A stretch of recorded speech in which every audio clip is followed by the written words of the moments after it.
Бұған дейін бар уақытын күйеуі Тұрсынбектің шығармашылығына арнаған ол қазір жеке дамуына көбірек көңіл бөліп жүр. Әнші бұған дейін сұхбаттарында әнге қабілеті жоқ екенін айтқан еді. Алайда ол өнерге деген құштарлығын ұзақ жылдар бойы басылып келгенін мойындады. Ән айта бастасам, Тұрсынбек сенің даусың жоқ деп тоқтататын. Бір кездері телеарнаға жүргізуші болғым келді, қолдау күткемін, бірақ ол қолыңнан келмейді деп аша айтатын.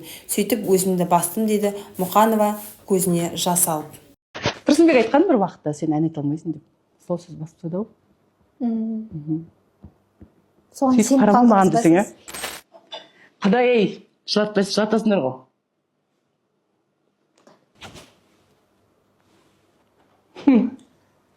Сол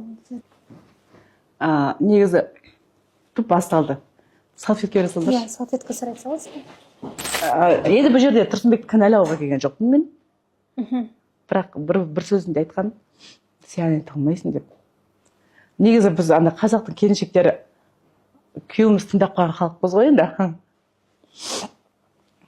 Дәл қазіргі уақытта мен бір нәрсені дәлелдейін деген сияқты ниетпен жүрген жоқпын. Сөйтіп не істедім да? Ладно, көрсете бергіздерші. Телеарна жүргізушісі болғым келді мен. Сөйтіп бір күні Тұрсынбек осыны маған бір көмектесші. Телеарна жүргізушісі болғым келеді дедім. Ол үшін дайындаласың, кішкене тілін тазартасың, анық сөйлеуге тырысасың. Енді оқисың ғой бәрібір де, тырысасың ғой. Алға ұмтыласың. Сөйтіп сен қолыңнан келмейді деді. Сосын енді өнер жаңағы өзімде кішкене комплекс бар, музыкальный оқымағам деген сияқты. Сосын ән айтып бастап едім. Сөйтіп мұрын тұры жетіп қарап маған, ән айтпашы деді маған, осылай. Бүйтіп, осындай эмоциямен айтты. Сол басылып қалдым бір резко деп қойды кейін. Басылып қалдым, айтпайды деп. Бұған дейін бар уақытын күйеуі Тұрсынбектің шығармашылығына арнаған ол қазір жеке дамуына көбірек көңіл бөліп жүр.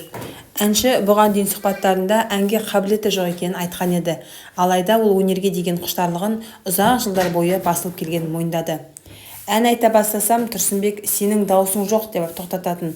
Бір кездері телеарнаға жүргізуші болғым келді, қолдау күткемін, бірақ ол қолыңнан келмейді деп аша айтатын. Сөйтіп өзімді бастым дейді Мұқанова көзіне жас алып. Тұрсынбек айтқан бір уақытта сен ән айта алмайсың деп.